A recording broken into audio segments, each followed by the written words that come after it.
So this is Tac Shooter. I used to go by the gamer tag Uzi and I also have an account for my airsoft videos called For Better Airsoft on Facebook.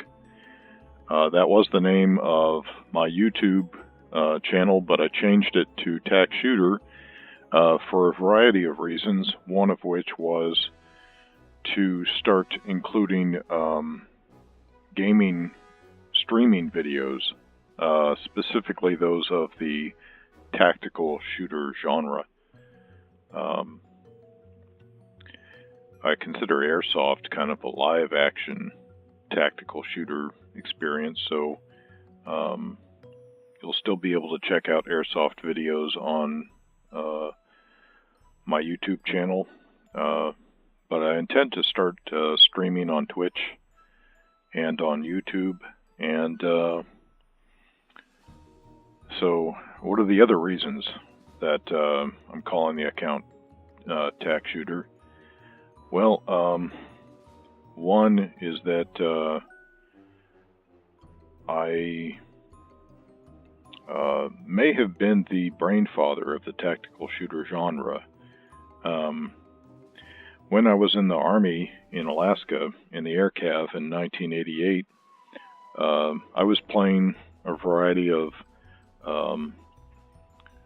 titles on the Commodore 128 by Microprose, the developer or publisher Microprose. And really, it was Microprose cranking out most of the superior combat simulations, whether they were flight simulations or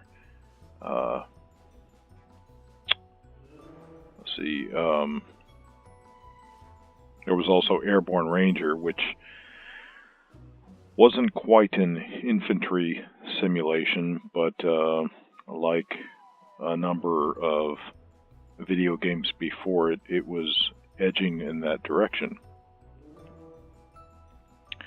The first time I saw something like a combat simulation was the very first Wolfenstein. I think it was on the Apple II Plus. It had an overhead view. You would shoot a pistol and there would be a muzzle flash, but you wouldn't see the bullet travel across the screen. It's just if the target was lined up with your shot, the target would get wounded or killed, as the case might have been. And then there was Berserk after that. I don't know if that was originally an Atari title. Might have been like Midway or something. I don't know. It was an arcade game. And then Atari brought it onto the Atari 2600 gaming console. And I think they called it an entertainment system back there, and I'm not sure. But,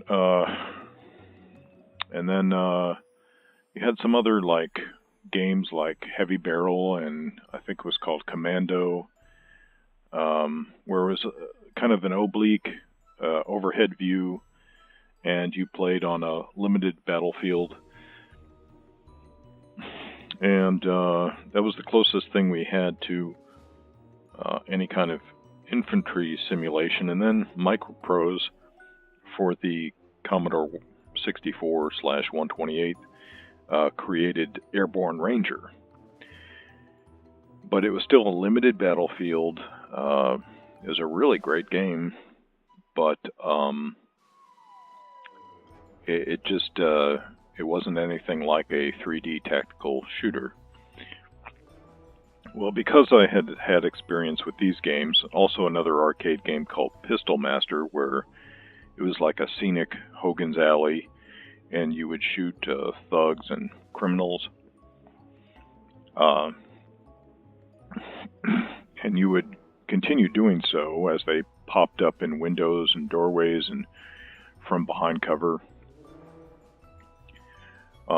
You would continue doing so until the final boss for the stage popped up. And if you weren't smart, you kept shooting at the thugs.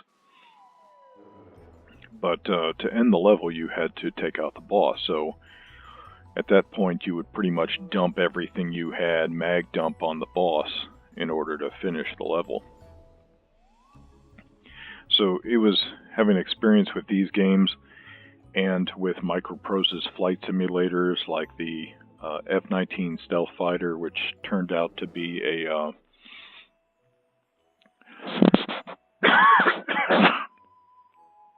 excuse me, a military disinformation campaign to, I guess, throw the Soviets off the scent of their F-117 stealth fighter bomber project.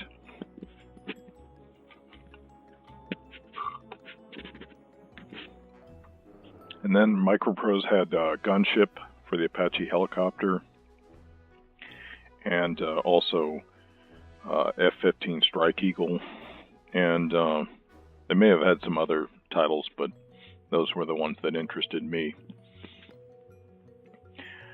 So it occurred to me in 1988 that they should have a game that was first person, like in flight simulations, and but instead you would be on the ground navigating an environment and shooting at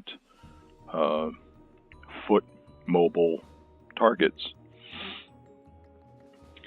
And I thought that it would be good if the player played a Special Forces trooper or soldier, and because then he might get a wider variety of weapons to choose from. Either that or a Navy SEAL. Well, I finished my term of service in the Army, and then I was a religious missionary for a couple of years, and I came home, and my father, he lent me a computer system, or handed down a computer system as when he bought himself a better one. And there had been, in the 90s, games that were not tactical first-person shooters, but they were first-person shooters, like Doom and I think Wolfenstein. Was it Wolfenstein 3D or just Wolfenstein, or just Castle Wolfenstein? I forget, but anyway, it looked very similar to Doom. And the thing was, in those, you would aim with a mouse and WASD keys or a joystick. Could you use a mouse in Doom? I forget. Maybe it was just a joystick. Anyway, but elevation, like shooting targets that were elevated, you would not use anything to aim at those. It was like an auto aim, and it was the same for the Star Wars game Dark Forces. You could aim left and right, but elevation was still an auto aim affair. So, still not a true 3D tactical shooter. And so it was about this time I started looking for a game for this computer that my father handed down to me, and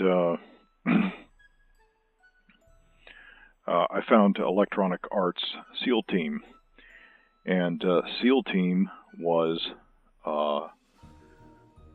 appeared to be very similar to the diagram that I had sent Microprose in 1988. I sent a letter to Microprose. I said, look, I waive any rights to this idea. I just want to play this game, and you guys are the ones who can make it happen. So I got a response from Microprose, and they said, we will forward this idea to our research and development department. Well, so I cannot say that I am like the brain father behind Electronic Arts SEAL Team, but the screenshot on SEAL Team very much resembled my diagram. And I don't know if it somehow was exchanged. Microprose handed it off to Electronic Arts, or if maybe a developer who worked for Microprose started working for Electronic Arts. Anyway, I don't know the history. I'm completely in the dark about that. All I know is the game looked very similar to my diagram. And, it's not, of course, unrealistic that someone may have arrived at the very same idea independent of me, just because all of the factors that would contribute to that idea, the impetus or the springboards, were all in place. And it's happened that way with other inventions in history. People arrive at them independent of each other. And sometimes people think that stealth has happened, or not stealth, but theft has happened. And it hasn't. It's just two people getting inspired. Who knows, maybe the muses as a prank, or whispering in not just one person's ear, but multiple people, and then sitting back and laughing. Not that I believe in muses, but unless they're actual living human beings. So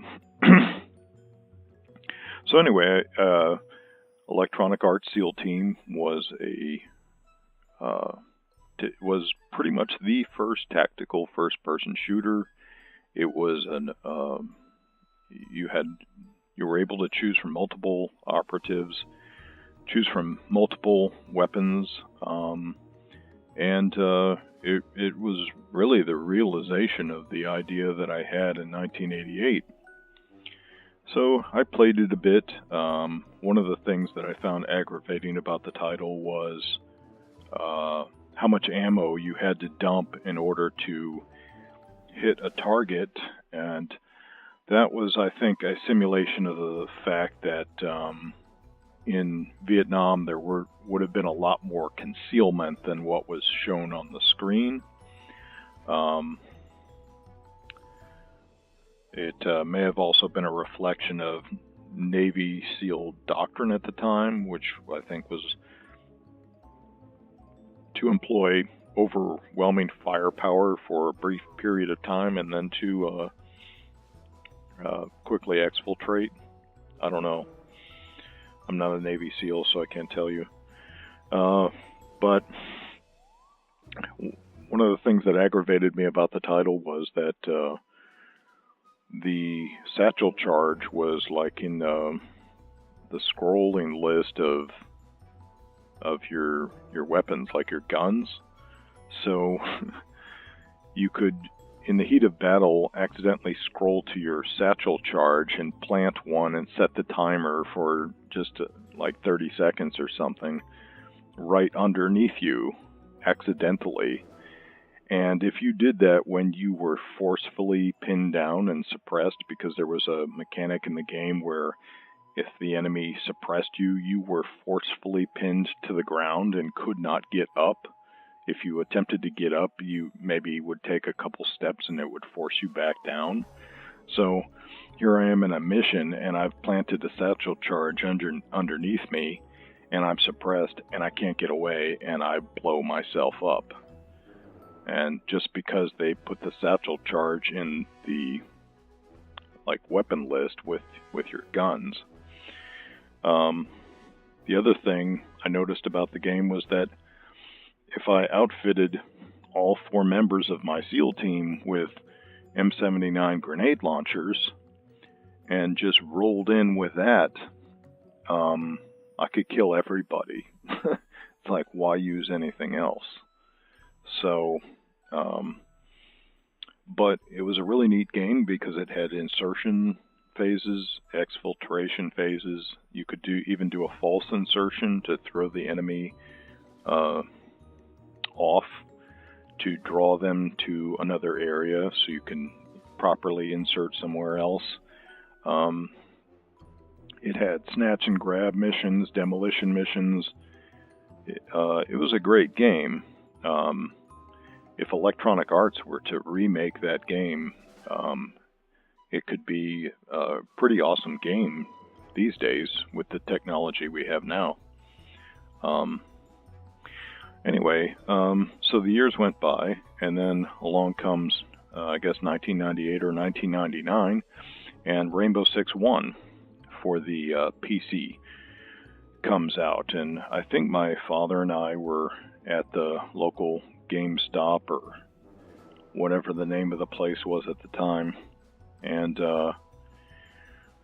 saw a cardboard either display or pin-up of the game, and it looked a lot like the movie Who Dares Wins.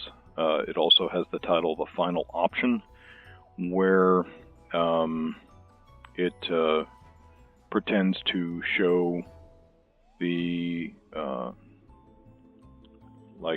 give you a look inside the operations of the United Kingdom's Special Air Service, or SAS. And then the movie reaches a climax in a hostage rescue in something very much like the Iranian embassy, except more isolated, because I don't think there are any adjoining buildings. And in that movie, I saw for the first time, and I had seen the TV show SWAT back in the 70s. I saw for the first time these close quarters battle techniques that were absolutely mind-blowing. If you've ever played Konami's The Regiment, which is an excellent tactical shooter, it was like that. These techniques were like that. Just had never seen anything like that before, and it was very exciting. So to play a game where I could do this was a fulfillment of this desire that I had had like a little more than a decade before that. So we picked up Rainbow Six, and my dad got a copy, I believe, and it ran on his system just fine.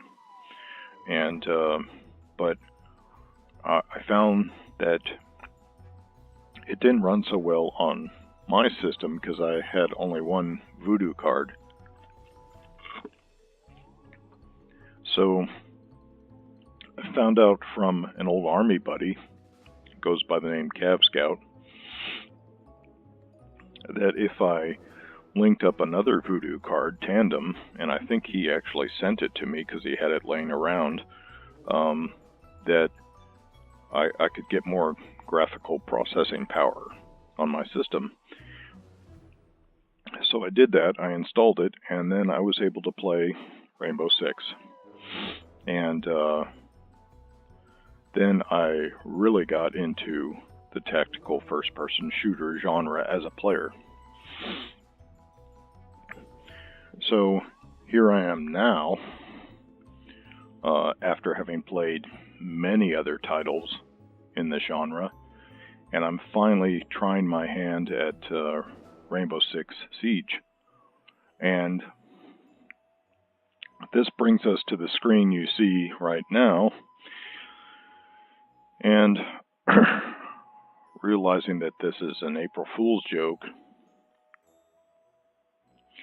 I still have to say to myself, how thou art fallen. You never would have seen something like this with Rainbow Six back in the Red Storm days.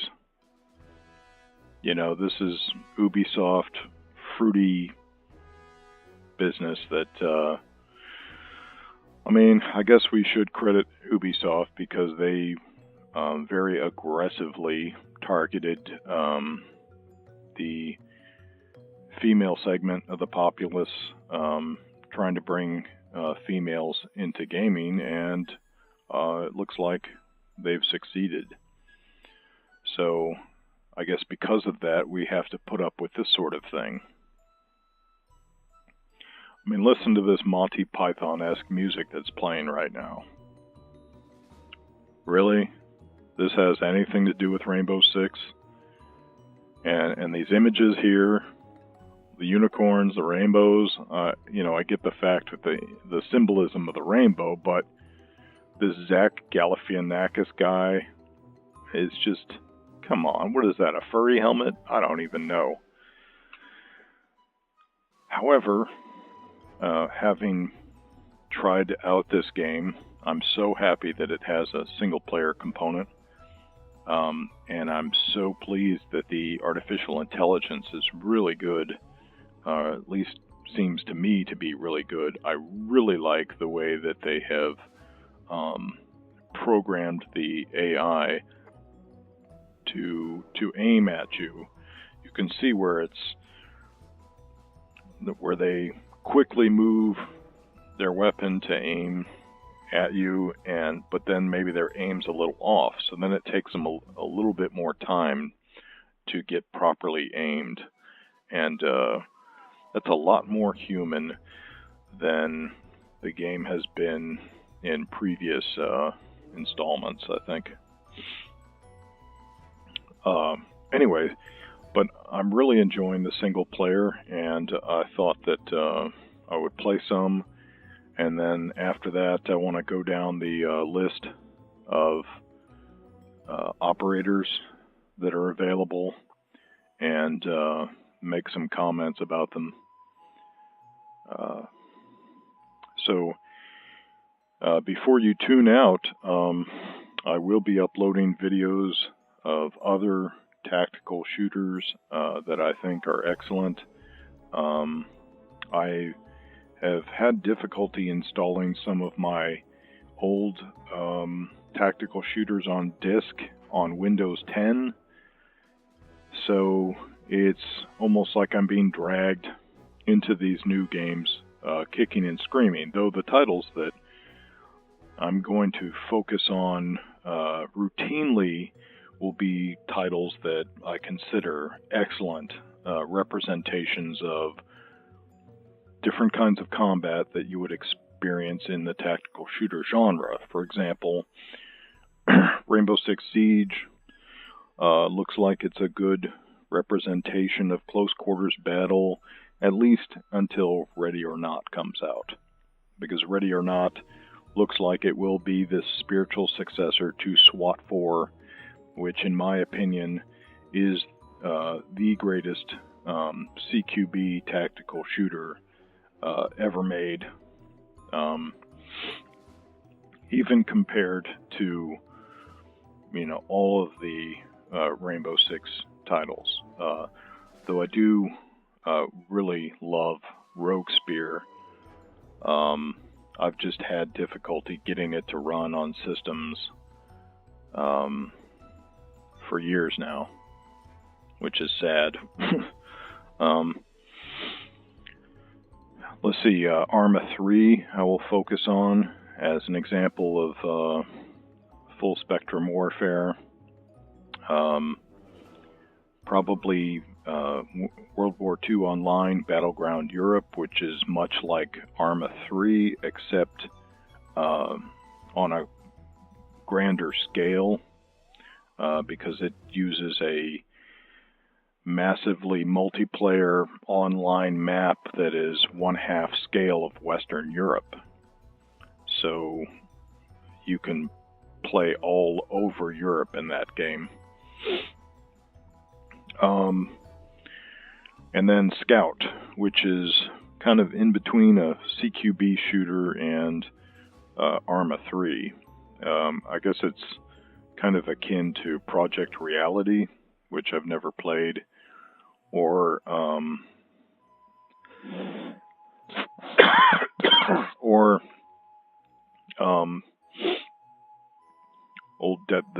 the old Desert Combat mod on for Battlefield 1942, I guess. I'd say that probably the maps are a bit bigger than that, but that's what I'd compare it to. So I'll be focusing on those titles, and as I can, I'll try to get some of these retro titles working and provide you with some history and information about these. I'll talk about some impressions regarding Rainbow Six Siege after I've played a few rounds.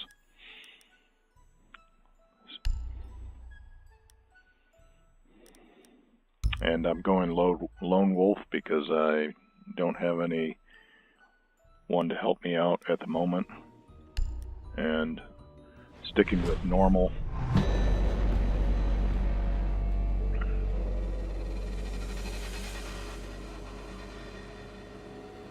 I don't think I've played this map yet.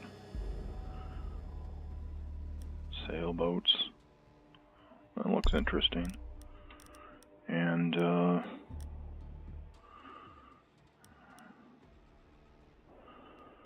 guess I'll use this and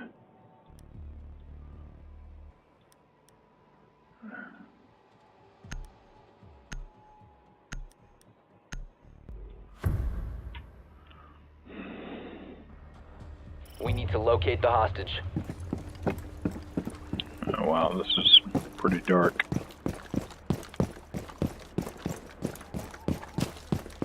Are there night vision goggles in this?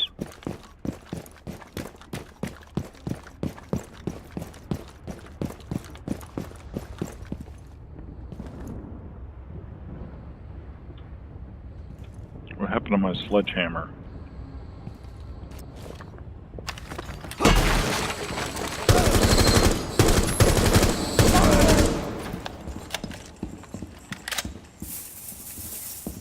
Is it in here?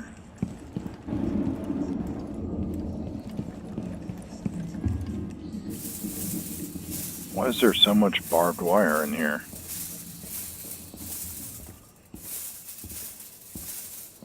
That's interesting.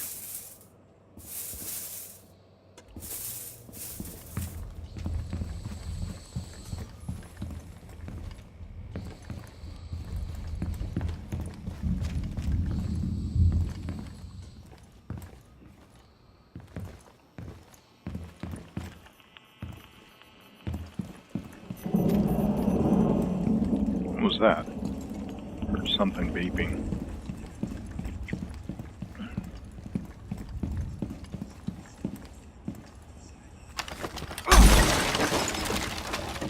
That didn't help me out.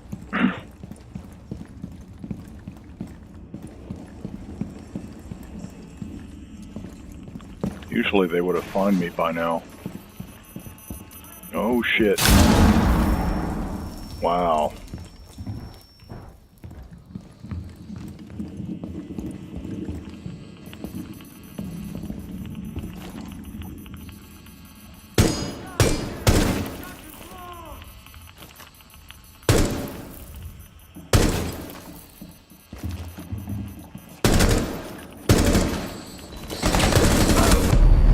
All friendlies have been eliminated.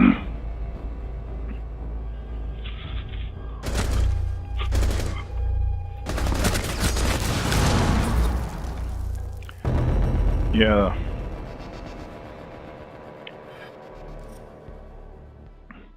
Yeah, that guy with the suicide bomber vest, I don't like him. He's hard to take down.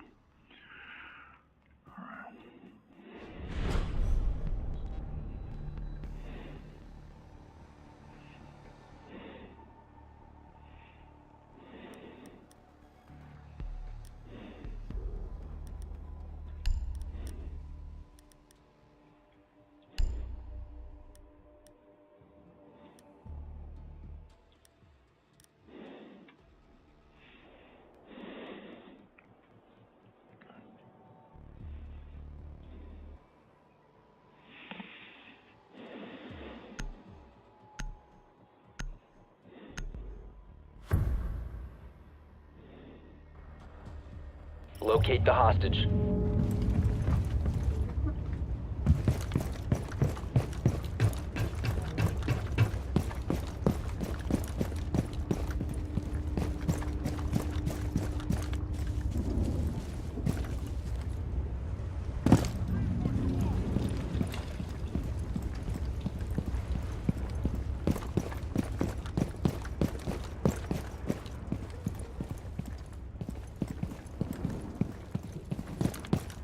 Like it was down here. Yeah.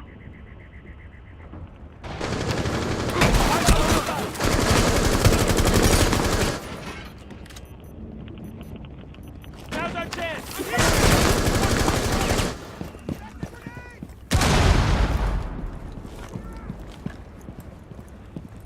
We need to push forward now!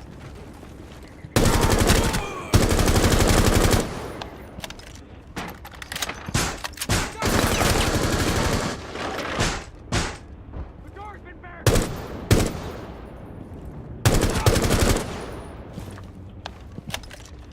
Here for the door! Come on, move out!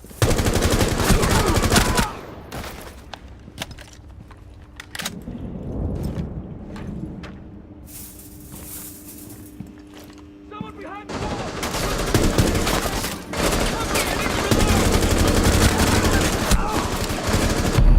Ah, Op 4 eliminated all friendlies.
Locate the hostage.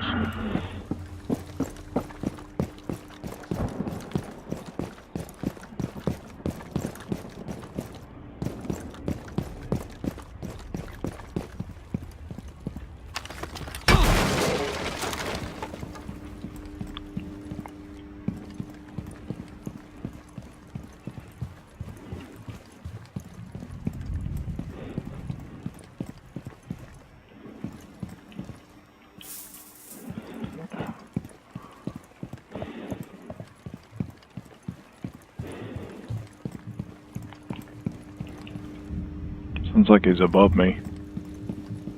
So up here.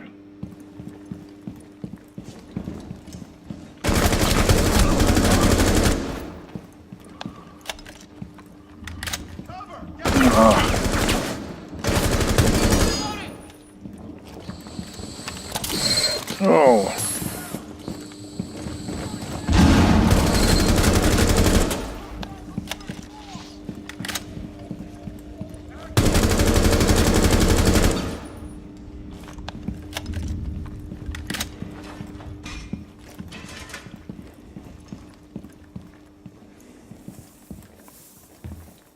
Someone behind there? No. Hostiles out of sight. Moving forward! On your toes!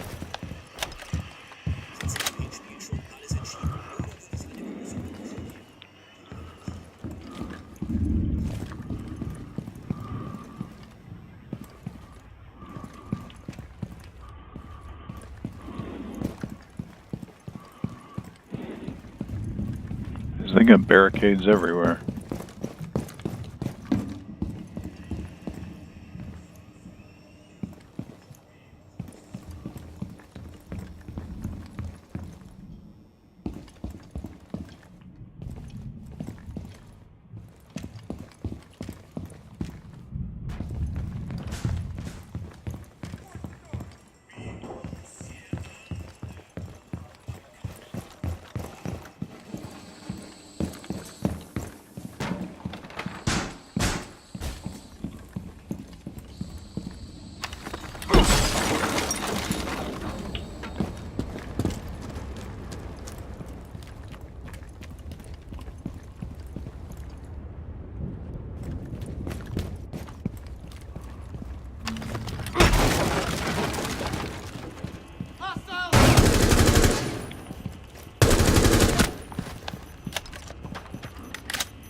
Nice.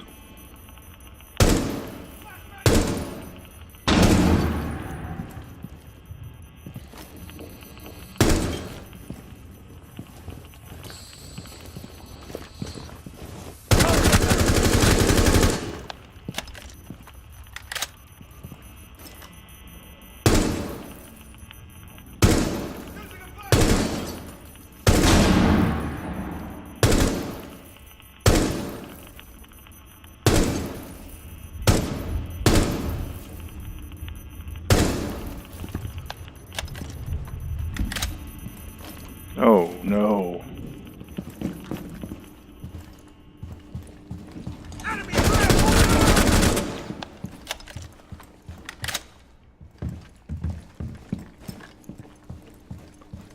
Someone over here.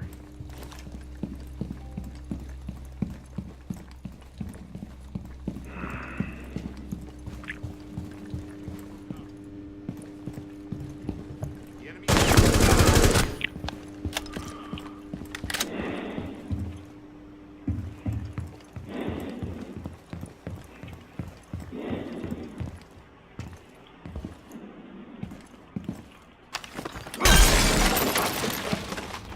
Well, that didn't do me any good.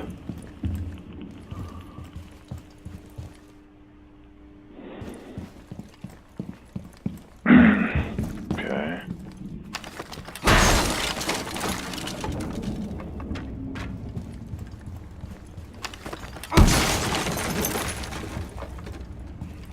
Tearing the place up. Right, I've been there. Oh, right. Ugh.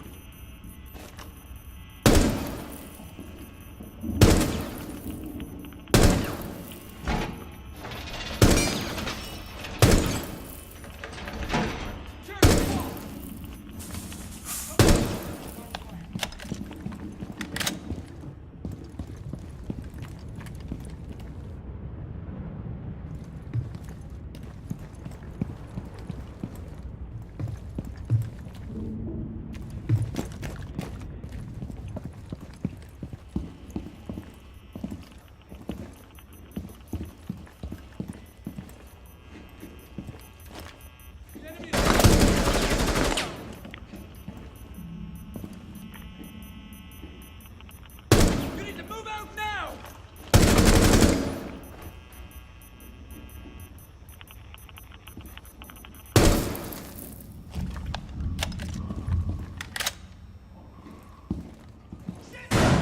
Second floor!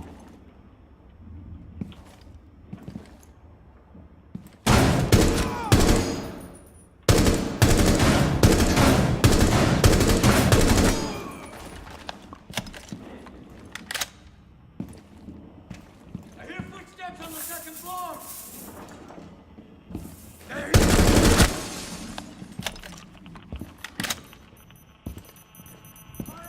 Oh, shit.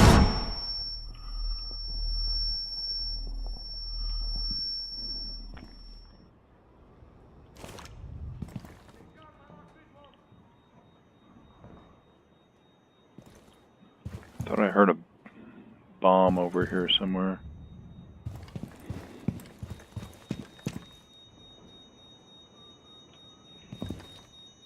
Only got 18 health left.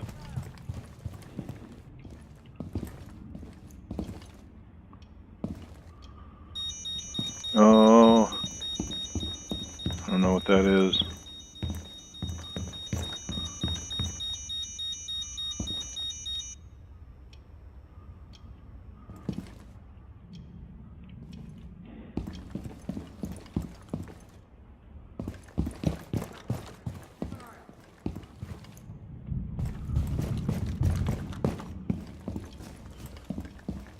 Sounds like they're over here.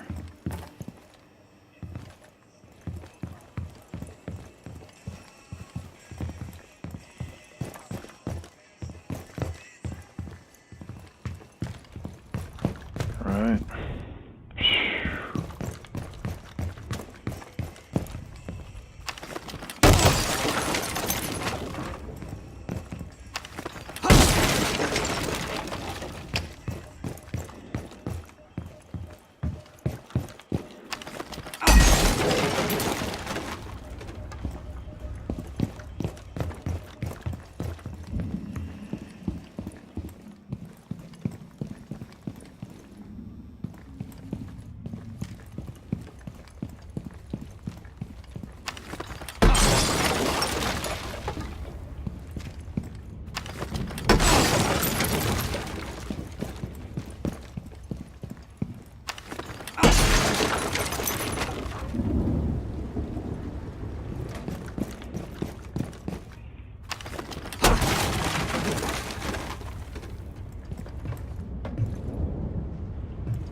jeez.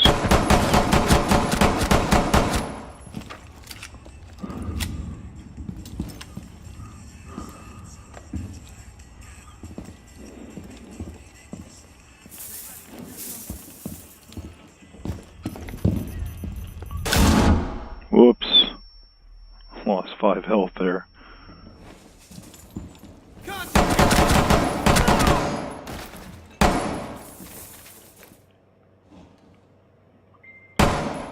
Move to intercept!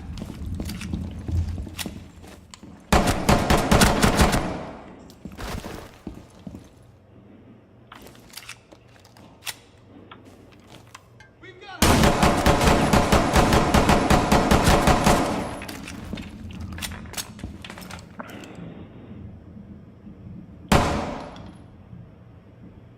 Kinda look like someone's head. Got eyes on the hostage. We need to secure the hostage. Let me get more ammo first.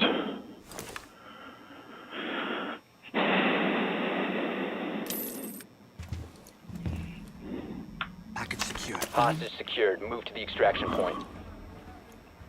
Where's that? Keep the hostage safe. Hostiles approaching. Oh, this is not good.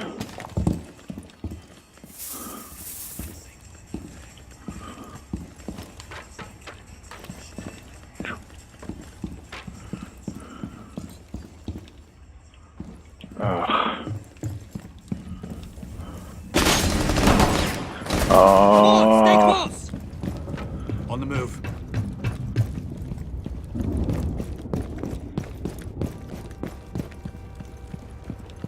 Move, quickly.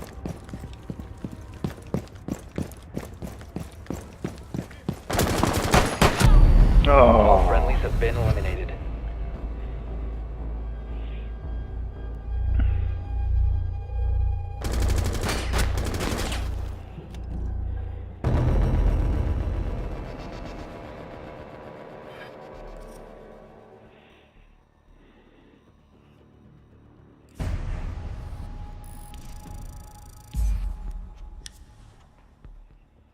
so not a bad run, but not good enough. See, so is that how much I need for the next unlock? I don't know. I could try hopping out. 642. I think.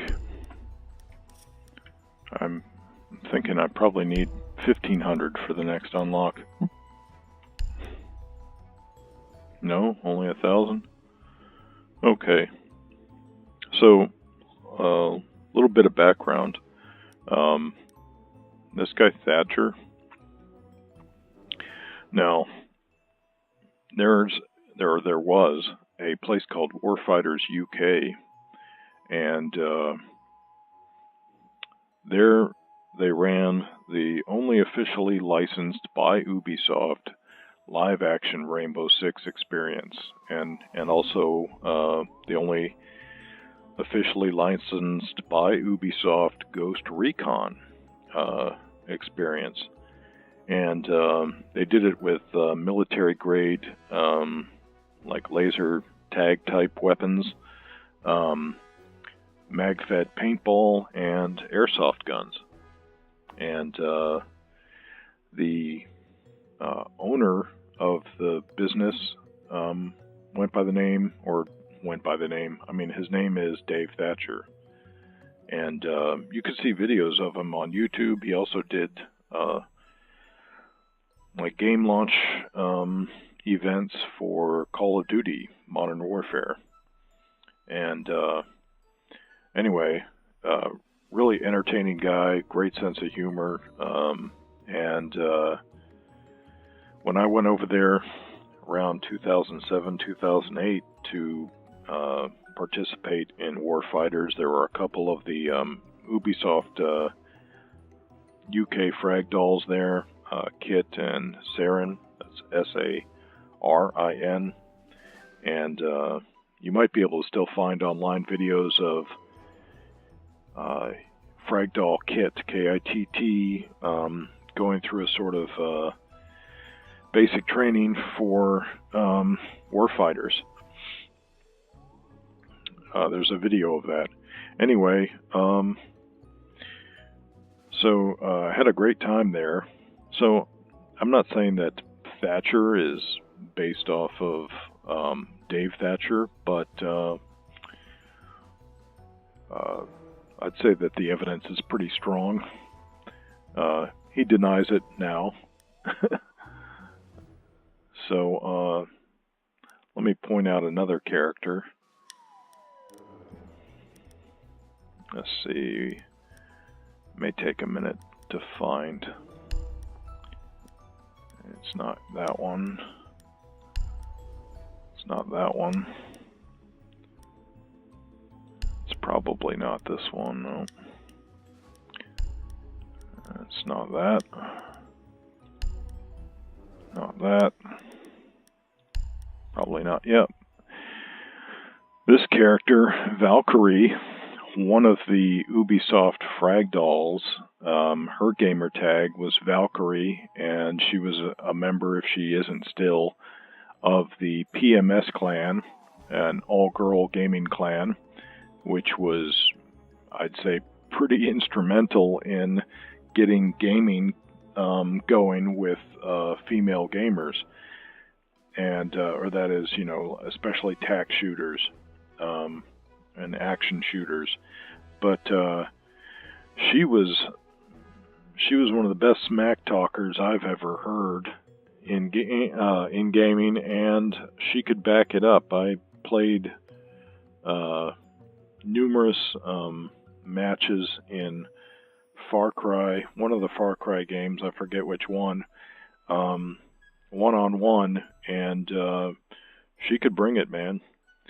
So I'm not saying necessarily that this character is based off of the Ubisoft Fragdoll Valkyrie, but say the evidence suggests it.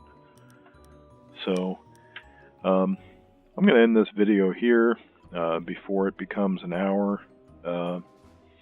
Got a lot more information I can share, and hopefully you'll stick with me as I improve my skills in this game and eventually get the confidence to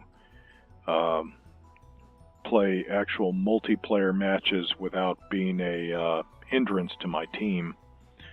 I don't really want to go in there like a complete noob and pissing off players, you know, so I'm going to practice for a while in single player, and then I'll venture into multiplayer. You know, when I played Rainbow Six in the past, I didn't do that well in multiplayer, you know, in non-cooperative multiplayer, in like actual competitive team versus team, because it took me the longest time to realize that, at least in Rogue Spear, and it seems to be a thing in the Rainbow Six series, that the weapons with the shorter barrels are actually more accurate than the longer barreled weapons. And that's why in one of the Rogue Spear expansions that came with an M249 saw, you could be in a narrow hallway and firing full auto and have rounds splashing off the left and right walls at the same time because of reticle expansion that was so huge, because the M249 not only had a long barrel, but also it was considered, you know, kind of hard to manage by the game developers, and or they wanted to, you know, implement unrealistic game balancing. And in this version of Rainbow Six, it seems to continue a trend. I'm using the, was it with this operator Sledge? I was using the P226. It's a 9mm handgun, right? but its barrel is shorter than like an MP5. However, I seem to be able to drop tangos with this P226 in 9mm better than with a submachine gun in 9mm. Now, the only advantage of a pistol is that it's lighter weight, so it doesn't encumber your person as much, and it's more maneuverable. You can change its facing quicker, its azimuth quicker than with a larger weapon.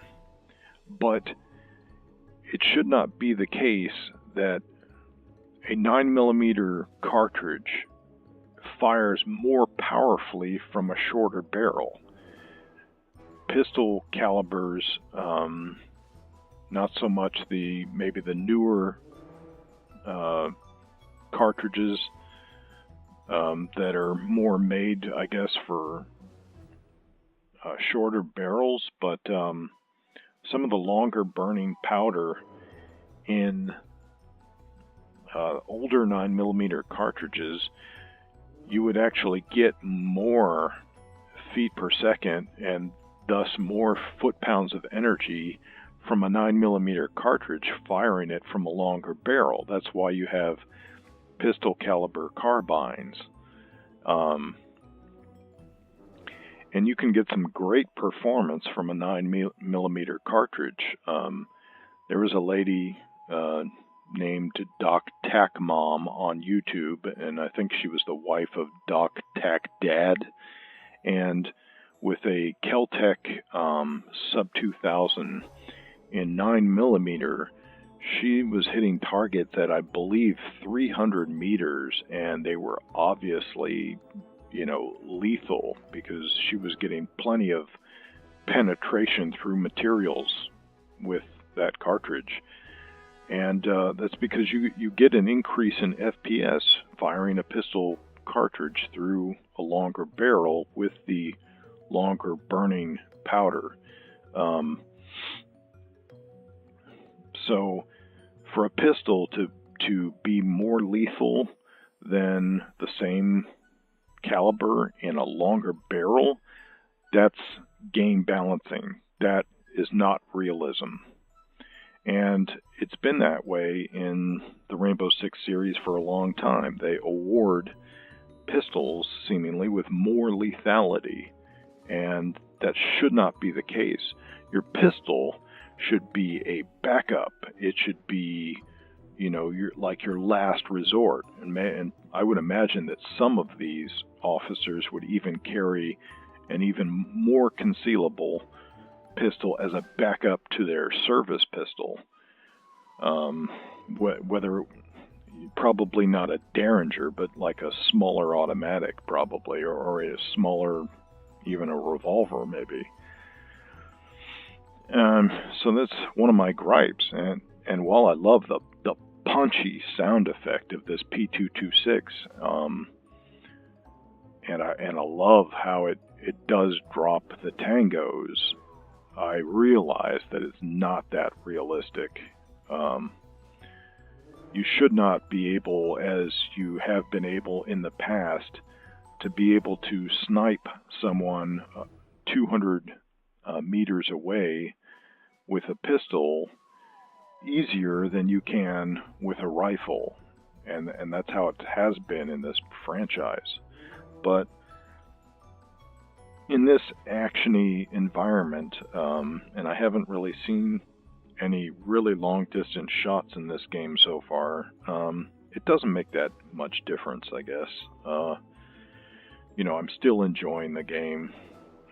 It's just something that was partially corrected by the NATO mod for Rogue Spear, and then really corrected by, I think it was Lloyd's Weapons mod 6 for Rogue Spear. And the way it was corrected was Lloyd, and he only did this after I really argued and pressed for it, and I did so against most of his paid subscribers, because Lloyd, he ran this little operation where he had like paid subscribers, like even before Patreon even existed. And I was like a new member, and then I came in and offered a perspective that was contrary to everything everybody else, accepted. And I got a lot of flack for it, but eventually Lloyd did realize that I was telling the truth, that I made some good points. So he made the longest barrel gun in his mod the base. And then as the, he gave it like 100% accuracy, like either 1 MOA or 1/2 minute of angle accuracy for that rifle. And then as the barrel got shorter, he decreased the maximum accuracy, the accuracy that the gun would have when the reticles were fully closed. And the result was really good, but it wasn't popular with the players because the players had gotten so accustomed to the unreality of a pistol being more lethal than a rifle in the same caliber. Anyway, enough of that. So I'll be making more videos for this game and other excellent tactical shooters. I hope to stream. I hope you'll support me and help me grow this channel.